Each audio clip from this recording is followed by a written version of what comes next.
Hello, and thanks for joining us on this HOA Leader video chat with two of our experts.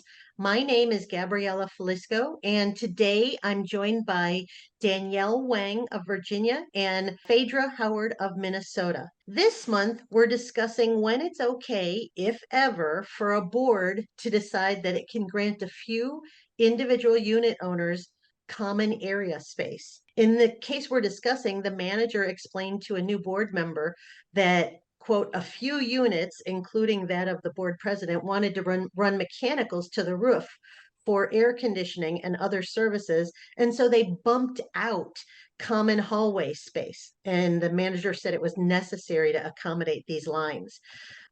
Just a few other facts. The board president was one of those people. The board president explained that he personally paid for the installation of the new wall. And he said, well, future people can use it too. And these people who got this space got paid no money for it. It was, quote, gifted to them. So in this video, Danielle and Phaedra will discuss first whether the board has the authority to gift common area to any owners. And then in the second video, they'll discuss lots of issues this situation raises. So just a note, our experts are providing their insights based on the laws and the practices in their state. So this information is intended to provide you with general guidance you could use if you want to approach an expert in your state. So with that in mind, let's jump in. Danielle, tell us, is it possible in Virginia and DC, where you practice, for a board to say, yes, individual owners, here's a gift of some common area? So it is not allowed, and that is in the statute, and it cannot be modified with bespoke provisions in your governing documents.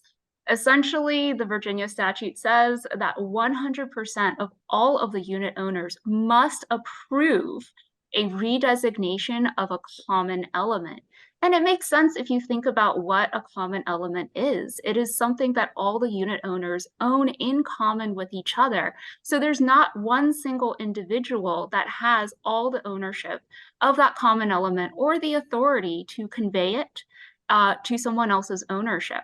So in this particular situation, the board was absolutely out of line, and whatever conveyance that they may have done, whether it be through a deed of gift or some other type of instrument, it is not only impermissible, but it's ineffective. Phaedra, Minnesota, I'm sure it has a much different law, right?